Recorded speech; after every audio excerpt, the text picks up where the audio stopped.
Welcome to everybody. This is Jim Tanburn here of the DCED. I am operating this webinar as the first slide shows. I see we've got one person phoning in, so you won't see the slide, and we could see about sending you a presentation. We've also got a lot of people signed on who are not showing as being able to hear what I'm saying. So I'm going to keep going because now's the time to start. And obviously we hope that everyone manages to join. We've got a good number who are joined with their sound system, so that's good, and you can hear me, which is excellent. We are going to run for an hour. We're resource people on this webinar in 3 different countries, and we've rehearsed, so I think we can do this. There's a chat box, bottom right-hand corner, for those of you who are logged on with Cisco WebEx, and you can pose questions there to us as presenters, and we will try to answer them as best we can. Thank you to, I was going to thank Roman webinar, but there's also someone who retweeted the tweet. Ticket Taylor, 0% fees. So if Ticket Taylor's joined us, that's very good. I have no idea who you are, but welcome anyway. This is how it's going to look in the hour. I'm going to give a couple of minutes of what DCED is, and then Adam will talk us through an introduction to the standard. We'll have a quarter of an hour of experience of making markets work for the chores in Bangladesh, a Swiss-funded program with Tamid and Fozia, and then we'll have about half the time for questions and answers. And we've already got quite a few questions, so we will answer those if we don't get any more in the meantime. So here we are, DCED, Donor Committee for Enterprise Development, 24 members, primarily bilateral donor agencies and UN agencies, plus 1 or 2 others, MasterCard Foundation and so on. We cover a lot of different themes. Oh my goodness, we've got, if you've got your webcam on, you might want to turn it off. Well, I don't know. We've never had this before. Nice to see Paul Ziller again. Haven't seen you for years, Paul. Anyway, back to the DCED. We have a lot of working groups. We look at business environment reform, market. Well, we have a working group on PSD and conflict-affected environments, women in economic empowerment, green growth, and of course results measurement, which is the topic of this webinar. I'm going to hand over to Adam now, if I can. Okay. Hello. Yep. I just need the presenter. No, I'm going to get that. It's all these cameras that. Okay. Cool. Well, while Jim is doing that, he's just giving me the power to actually turn the slides, which only one person can do at a time. So thank you for joining the webinar. And I'm just going to talk for 10 minutes to introduce the DCED standard. And just as a quick update, throughout this webinar, I'm going to pose a couple of questions on the screen. It will flash up a question. And the first person to write the answer in the chat window will win the respect and probably just for respect of the crowd. So if you see a question, please answer it as quickly as possible. So what is the DCED standard? The DCED standard is an 8-part framework for results measurement, and it tries to enable programs to better measure their results, to manage their results, to manage their program according to the results that they are measuring, and to demonstrate this to donors. And from quite small beginnings, it's now used by over 100 projects in 50 different countries. And the map on the right shows the result of a recent stock take we did to look at who was using it. So it is widely used now. So why use the DCED standard? The DCED standard, above all, it's a practical framework. So it emerged from a group of practitioners who are looking to develop a results measurement system which would allow them to not just report to donors and to kind of put things in a kind of external report, but to use the results they were getting to improve the effectiveness of their program. And that's been the guiding principle of the DCED standard since. So it tries to get you to use the monitoring to understand the situation you're in, especially in market development programs, which many of you come from, where markets change very quickly and rapid monitoring data allows you to tailor your interventions as you're going to improve performance. And it also allows programs to report consistent and credible results. Consistent because it asks for a couple of indicators to be standardized across the program, which allows them to be aggregated and compared. And credible because it can be externally audited by a small group of experienced consultants who come in and check the process that you're going through to measure your results. And based on this process, issue a report which basically says how you're doing against the criteria of the DCED standard. Competition break. Does anyone know what DCED stands for? Please type it into the chat box as quickly as you can.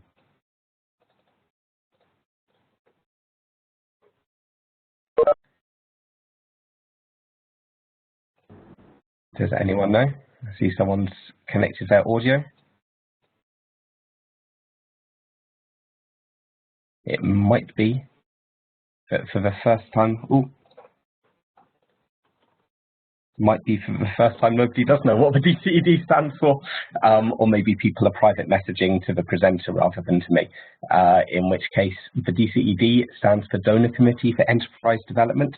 Okay, Tabani was the first person to answer, I assume correctly, Donor Committee for Enterprise Development. And the 8 elements in the DCED standard, the first element, which is the one that all the others are really based on, is to develop a results chain. And the results chain is quite a simple idea, which has now become quite standard across a range of interventions. And it's simply a chain of expected changes going from the activities, which are the pink boxes at the bottom, to the impact, which is the blue box at the top.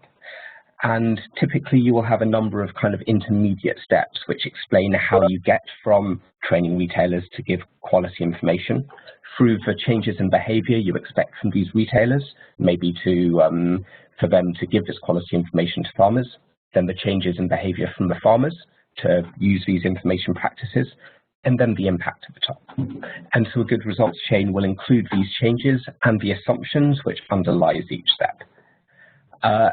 And the aim of drawing out the results chain like this is really to improve the program clarity and design. It helps you look at the changes you're expecting and see whether they're really realistic based on your anticipated activities, and also whether the assumptions that you're making along the way, for example, about the capacity of retailers, the incentives and interest of retailers, whether these assumptions are really valid. And this then goes on to provide the basis for assessing to what extent these changes are happening in practice. So once the results chain is drawn up, here's an example of how these intermediate stages can be clarified. This is a results chain which is obviously fictional, but not so far from something you do get in some programs. But you have the activities quite clearly defined at the bottom in orange. We organize workshops, we train government staff, and you have your impact quite clear at the top. But the middle bit, the blue box, is left as a kind of miracle. It doesn't really explain how your workshops and training is expected to increase exports. And the results chain is designed to try and clarify what's in that middle. So based on the results chain, you try and define and measure the indicators. Indicators are derived from the logic of the results chain. In other words, for every box you have in the results chain, you have an indicator which says, is this box happening or not? And qualitative information is gathered to tell the story of how these indicators are changing and why they're changing. Oh, sorry. Okay, the fourth element is assessing attribution. And attribution is a really simple concept, although it causes a lot of problems in practice, as some of you may know. And it's the question of, if you observe a change in one of your indicators, let's say your change 2 is for farmers to increase their yield, what was the reason for this change? Hopefully, partly this was because of your intervention, but it could also have been because the weather improved, the educational system improved, or a number of other reasons. So attribution is the attempt to untangle this and say, out of the changes you've observed, how much of this is due to your intervention and how much to others? So programs often find attributions challenging, and this is one of the questions we get most often about the DCED standard. And it's important to remember that the DCED doesn't require perfect measurement approaches to attribution. It doesn't require the kind of rigorous proof you might get in an academic paper or in some of the more, I guess, scientifically focused evaluations, but it looks for approaches which are practical and usable within the circumstances that most programs work. So this starts off by tracing changes through the results chain to measure a change at each level and gather qualitative information that tells the story of how you're expecting to get to your impact. But it also requires programs to use a mix of methods, both qualitative and quantitative. So a qualitative method would be to ask farmers, for example, if they increase their yield or if they change their behavior by using improved seed, to ask them why they did this and try and get their perspectives. The quantitative method would be to use control groups, and there are a variety of different possible methods within that. Competition break. How many elements are in the DCED standard for results measurement? And please send your text to everyone or to me rather than the DCED.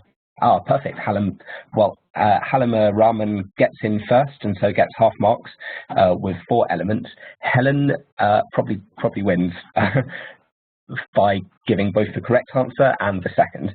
So there are 8 elements to the DCED standard, although Halaman is right that we have only covered 4 so far. And Jay got there even quicker to the DCEDs. Element 5, systemic change. So the 5th element of the DCED standard is to assess changes in the broader system. And again, this is often a challenging aspect, and it's recommended by the DCED standard rather than a mandatory point, but it's one a lot of programs are putting in a lot of effort at the moment. And it's to say, not just what changes did you make to the direct beneficiaries of your program, but what changes did your program make to the broader market system, to the retailers you work with, to the other organizations. For example, were ideas that you introduced copied and taken on by other actors in the system? So there's been a recent webinar about this and new guidance published by the DCED, which is available on our website. So the next 2 elements often come as a bit of a relief after the challenges of the first 5. Tracking costs is relatively simple. You just need to track costs to understand the achievements of the program. For example, if a program achieves something with £1 million investment, then that's very different to a program which achieves something with £100 million investment. And reporting results is just saying that a program should produce a report at least annually to say what results you've achieved. And then the final element is probably the most important. It's to say an effective program will use real-time monitoring data to adjust their approach as you implement. In other words, a program which follows the first 7 steps but then doesn't use this results measurement information to actually manage the program would not be compliant with the DCED standard. So it's really important to use information on results to guide your decision making, from your kind of overview of what you should be doing, what your theory of change is, to the details of implementation. And this is something programs often struggle with, and we're looking for more examples of how this can be done. But one thing which is often really important is the culture of the organization, whether it rewards staff for being transparent and honest in how they report their results, or whether it reports them just for giving the biggest number they can fit in a spreadsheet. So those are the 8 elements, and together they fit to make a results measurement system which will help you improve your program and also help you demonstrate some of the results that you're achieving.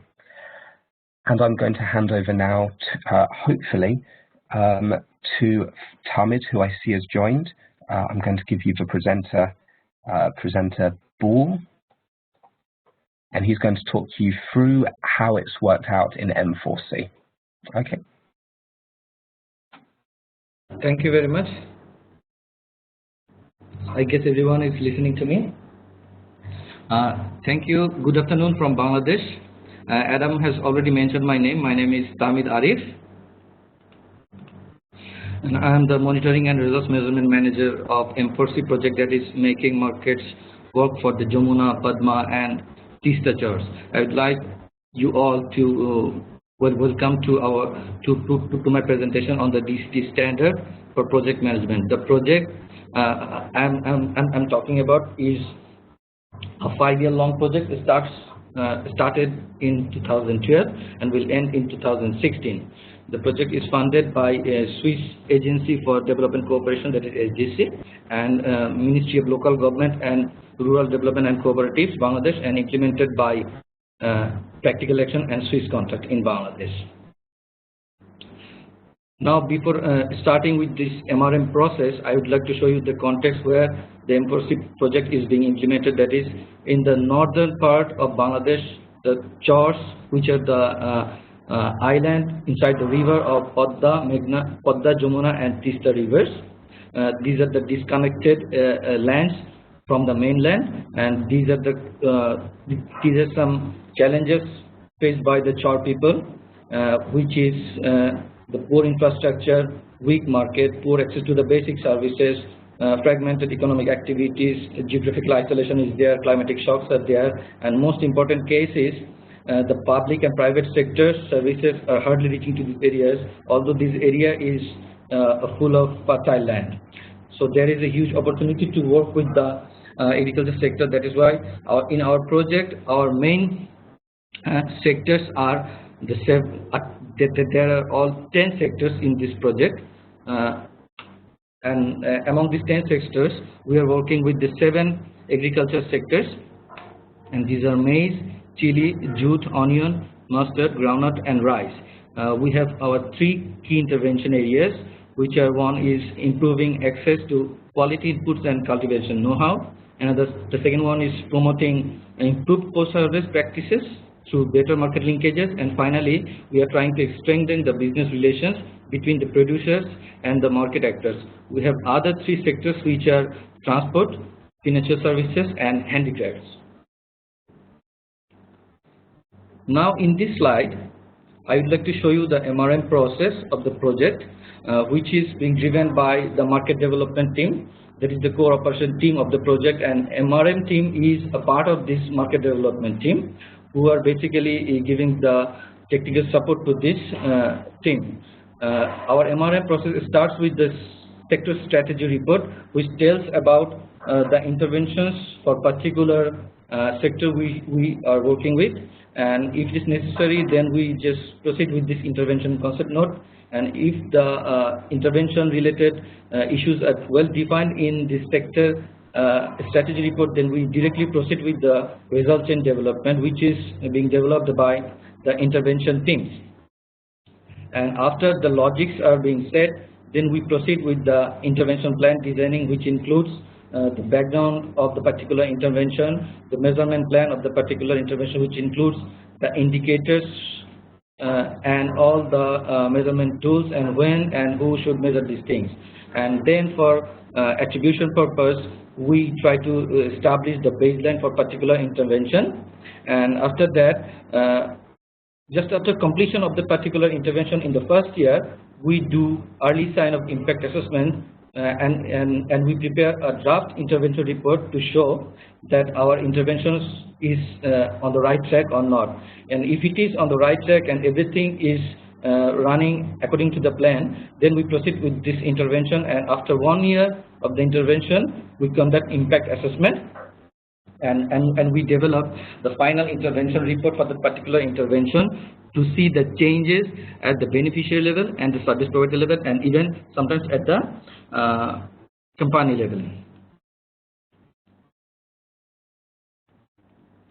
Now, in this slide, I would like to show you how the MRM system is being used to steer the particular intervention. I would not like to go to the detail of this entire flowchart, but I just want to show you that the red marks of this flowchart that are a sign of impact assessment, where we make the decisions that whether we should proceed with this intervention or not. In the next slide, That is, in this slide, there are some examples that we just use to steer our particular interventions. I would like to give you 3 examples. That is, in one of our intervention, we work with the retailers and the lead farmers to pass information to the smallholder farmers.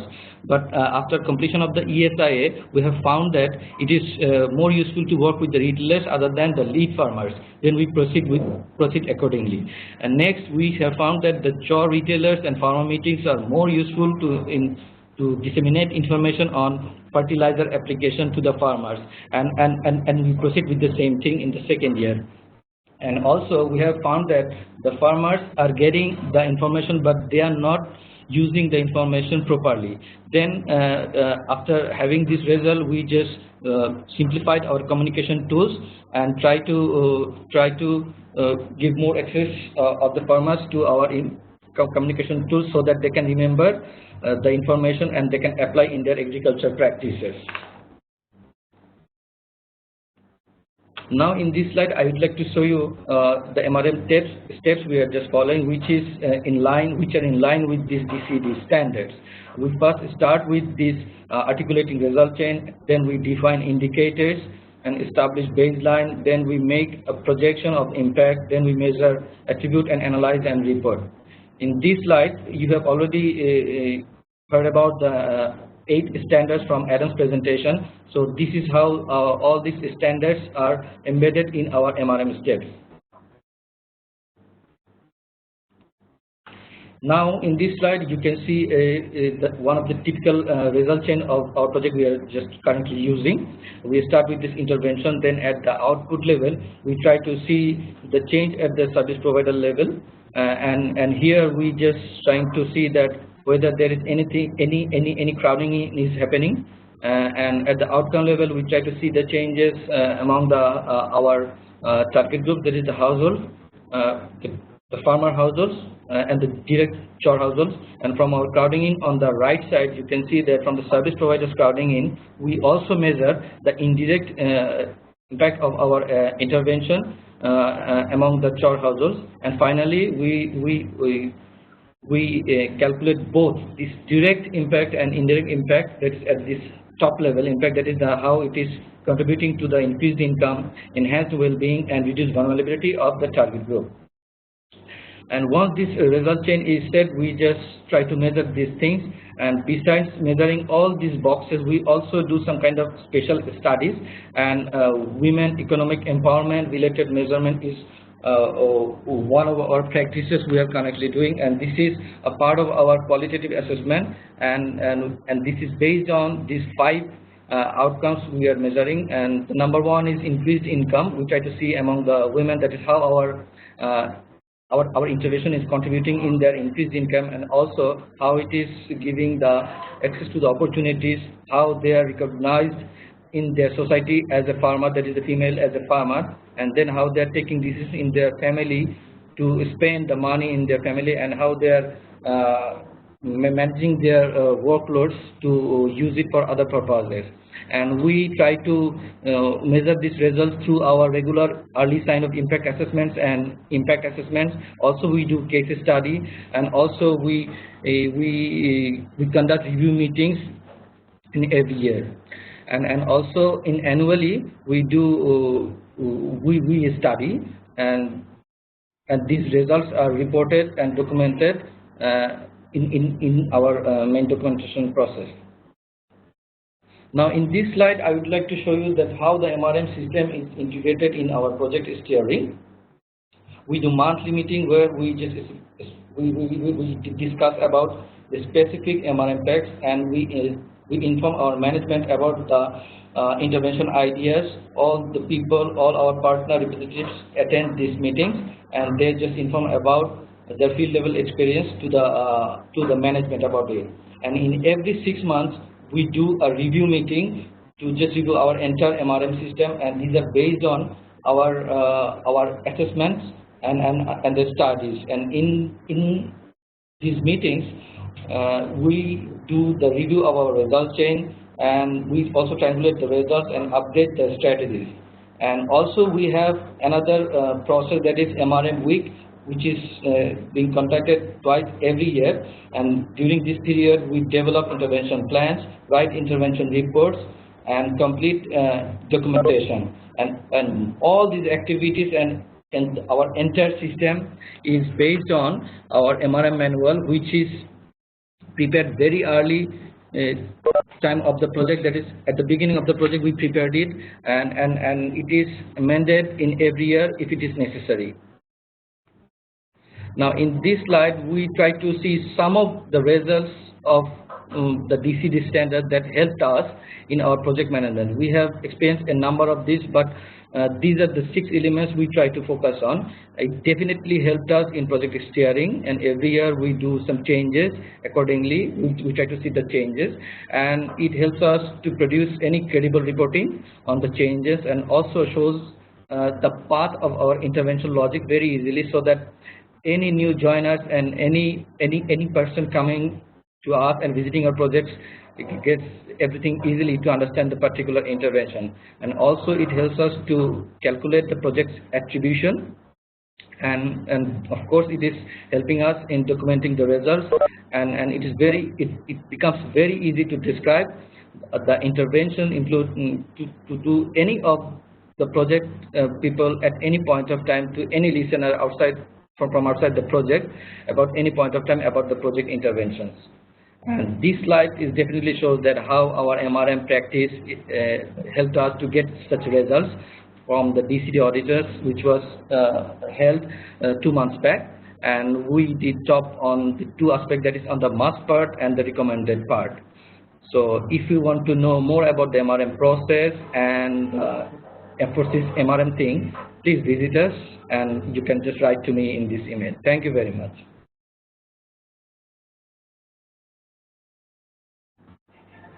Tahmid, thank you very much. That was very clear. I am going to give you a minute to catch your breath and get yourself organized for the first question. We've got a lot of questions coming in, actually. Let me tackle a couple of questions or sets of questions while you are sorting out what you're going to say next. Atieno asked how the standard would apply to public projects like UNHCR or similar. Essentially, to be honest, the standard is a framework for widely accepted good practice, and we have considered just for private sector development. But the reality is that also it's a body of experience that is accumulating in private sector development specifically, and particularly in market development, but not exclusively that. Any development intervention that aims to have some kind of causality and some logic to it can benefit from using a framework like the standard.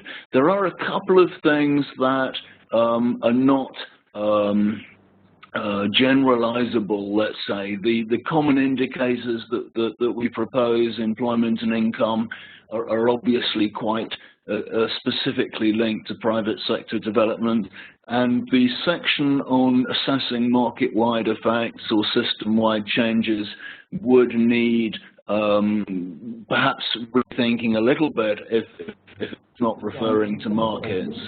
But I guess I would argue that anyone who is aiming for substantial impact in their work is probably looking for system-wide changes one way or another, even in the public sector.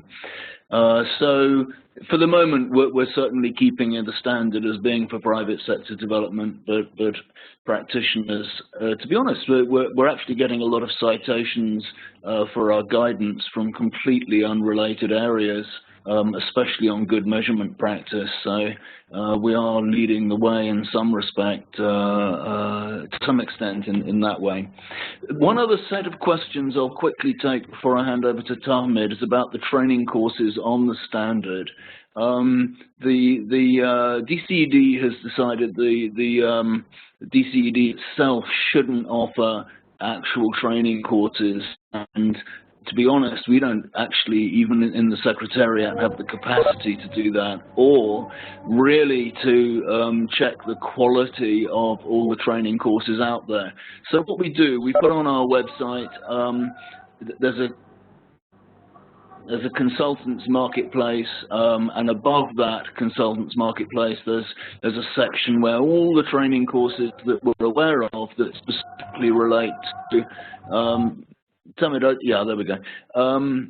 All the courses that specifically relate to the standard are there, and we don't express a view, or you know, we can't assure the quality. But I guess if we had a lot of complaints, then we'd take a course off and not put it on again. But to be honest, up to now, the demand for training has rather exceeded supply. So we're trying to stimulate the training market, if you like, and get more offers out there.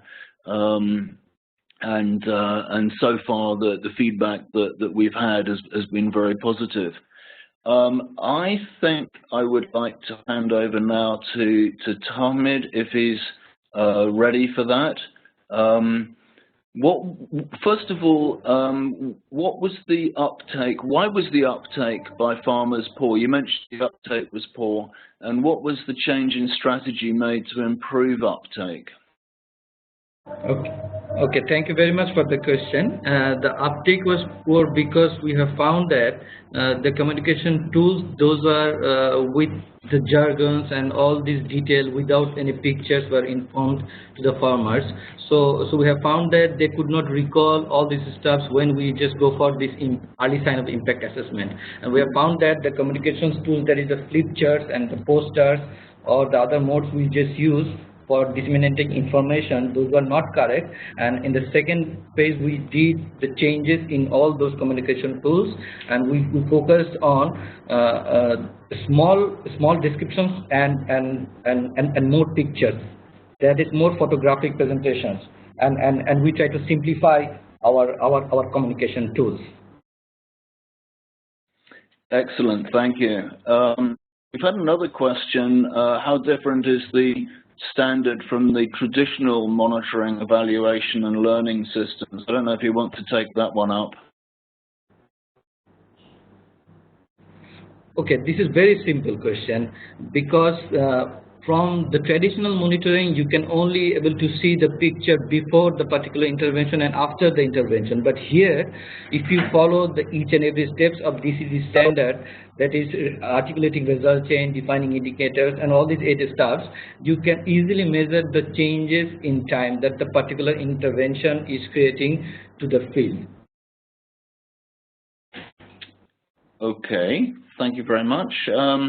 Adam, let me put a question to you from Mio Kato. What are the critical challenges in using the standard, and what are enablers for using it more effectively? Cool, thank you, Mio, for what I think is the hardest question we've had this webinar. So I think challenges, the 2 challenges worth mentioning, but Jim might add more. Firstly, that the standard does require more time from staff to develop results chains and think about their monitoring system, and it also demands more resources for monitoring than most than programs are used to. So I think there's a bit of a mindset from seeing a mindset change needed, from seeing monitoring as a kind of extra thing on top of programs to seeing monitoring as an integral part of management, which is not just the responsibility of the monitoring officer, but also the responsibility of all the staff, including the senior management, to get right. So I think that's a challenge. Enablers, I think certainly getting support from either training or a consultant who has used the DCED standard before in practice is really helpful, because otherwise written guidance and case studies on our website is useful, but it helps to have a bit more personalized training. But I think ultimately the key enabler is whether the management of a program have bought into it, and whether they really think that it's an important thing to bring in to improve the effectiveness of their program. So I guess those are the things which spring to mind. Do any of the other panelists have something to add? No, okay. Thanks, Adam. That's really good.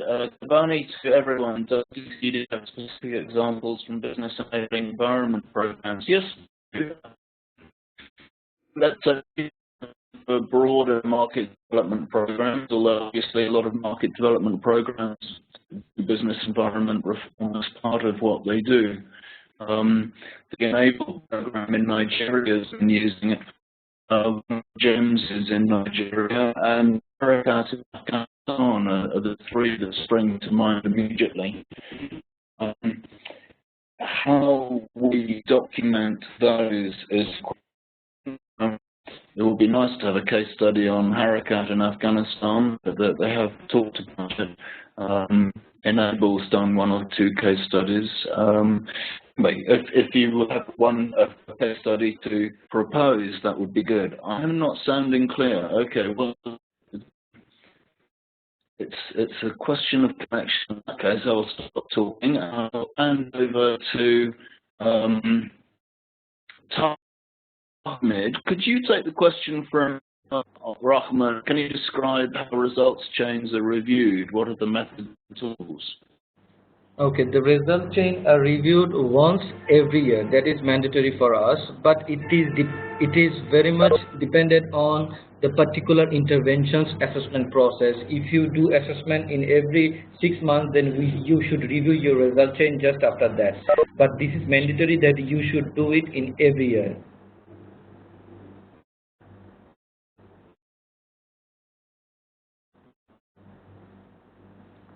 Hello?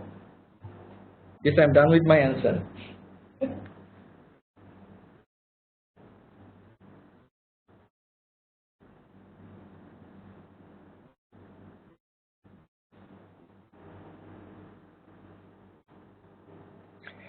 Okay. Fauzia, I think we might have lost Jim, but Fauzia, could you please answer the question, how does this project calculate attribution, which came from Raja, and maybe just speak a bit about M4C's approach to looking at attribution? Okay, sure. Yes. As Tahmid mentioned, okay, maybe just to introduce myself, I'm also from the same project as Tahmid, I'm from M4C.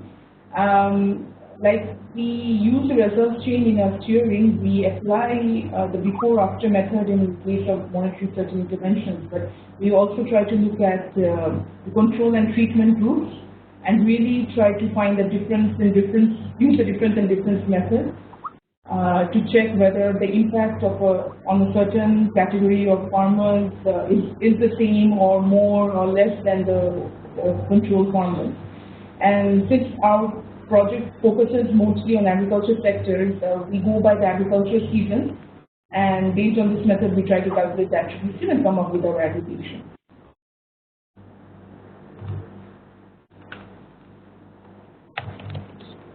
Cool, thank you very much, Fauzia.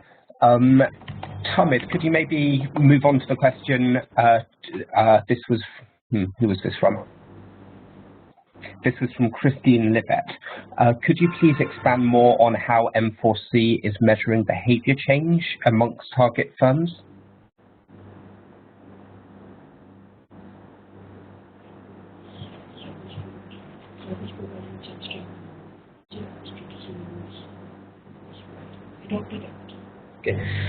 Okay. Thank you for the question. To measure the behavioral change, we have a certain metrics we follow, that is adopt, adapt, and respond and expand. With this thing, we try to measure that the change at the service provider level. At first, we try to see that our service providers can adopt the particular intervention related information and the activities. Then we try to see that what they are doing differently in the next year or so on, that is from the adapt side. Then we see that if they are independently expanding their activities, and we try to measure under our expand box, and we have final box, that is the response. If there is anything response from the market they're receiving, we try to measure that thing as well. And in this method, using this method, we are trying to measure the change at the behavior, that is the attitude and practice of a particular service provider. Thank you. Cool. Thanks a lot, Tamid. I'll just take a question quickly, which was asked by Richard Lavelle, or Lavelli, and he asked that, I understand, according to Talmud's presentation, that M4C are conducting the DCED measurement themselves, and he said he was under the impression that the DCED has to be conducted externally. So thanks for the question, Richard, which is a really important one. The DCED standard is really designed to be used by internal program teams. So it's an internal measurement system, it's not an external one. So all of the developing the results chain and setting indicators and measuring it, the expectation is that this is done by project teams themselves, because that's the best way to make sure that the results are actually used and brought back into management. So I think the finding is from, decades of monitoring and evaluation kind of work, that if it's all left entirely to outsiders, then it's very difficult to make sure that anything changes because of the results you're measuring. So the DCED is definitely an internal tool. The external aspect which you're referring to is purely the audit. And in an audit, you get external consultants who come in, but they don't repeat the measurement or actually do any measurement themselves, but they check the process you went through. So they look at your reports, they look at the way you've done your calculations, and they look at the methodology you've used for your studies, and check that against the criteria of the DCED standard in order to say, was this measurement process good enough? So I hope that's clearer. I'll then go to maybe Fauzia can expand from Halima Rahman, asks what methods and tools you use to review the results chain. And maybe we can broaden that to say which methods and tools you use to make sure that you can adapt your program based on, firstly, the results chain, but also more generally, how do you adapt your program? Maybe Fauzia, would you be able to answer it?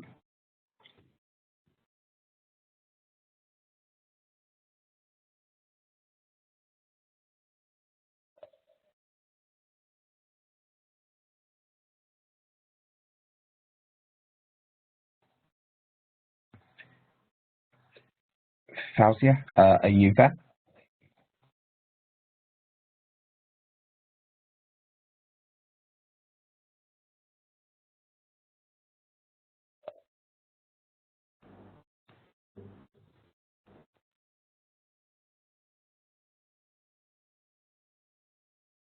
No, sorry, Fauzia, your audio seems to have gone. If Tamid is there, maybe you can take the question. Otherwise, I can.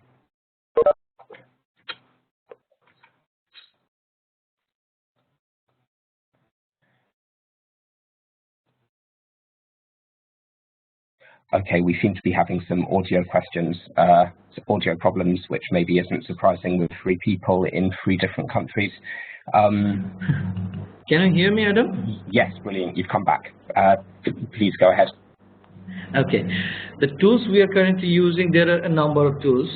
We have 2 types of study mainly. We have qualitative studies and quantitative studies. For the quantitative studies, we basically follow the questionnaire survey method, and where, just to add some flashes in this particular reports, we also do some case studies.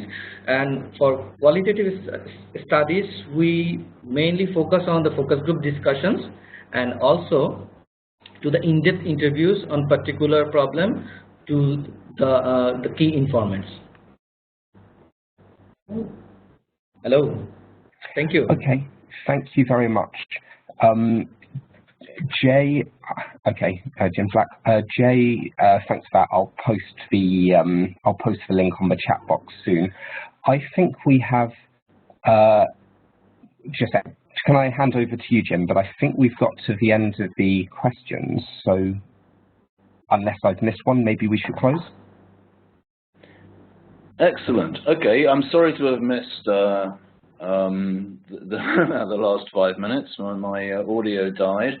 Adam's just posted the training courses are on the chat box, but if you are doing it, you won't be able to see that, in which case I can tell you, if you go to measuring results drop down, DCED Standard, and then there's one of those options is Consultants Marketplace and Training Opportunities.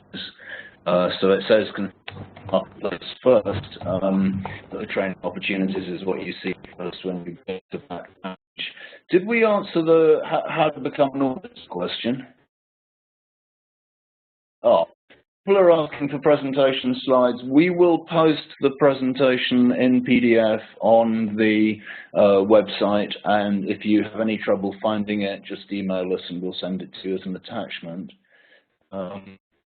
We could also probably do a recording of the webinar, although it may not be our finest hour with the audio problems that we had. On the auditor training, I just wanted to mention that we are planning, or there is being planned, frankly, a training course for auditors because we're getting quite a rapid increase in requests for audits. And the audit comes at the end of a long process of programs themselves incorporating the standard framework into their work in the way that Tahmid's described. The audit is commissioned by the program from an accredited or two accredited DCED auditors, and we don't have enough to cope with demand right now, so we're keen to expand the pool. But it does need to be people who've got experience in multiple countries of using the standard. So that's a sort of entry requirement for the training course when it eventually comes online, which will be later this year or early next year. It's in preparation now. If there are no more questions that haven't been answered while I was offline, I will then thank very much Tahmid as the presenter from Bangladesh, Adam, who I think is in the UK at the moment, and from me, Jim Tanburn. I'm currently in Bangkok at venues for the next big seminar / conference on the standard, which will be mid-March of next year. Last time we held the conference, it was about 100 people. We probably will get more this time. So thank you to Tahmid, who's probably not realizing his microphone's on, and thank you to Adam, and thank you to all the participants for successfully joining and putting up with the minor glitches in the technology. And we will answer, if your question really hasn't asked at all, send it in an email and we'll get an answer back to you as soon as we can. Thank you, everyone, and good luck with using the standard. Send us any queries that you have, and we will try to answer them. Goodbye for now.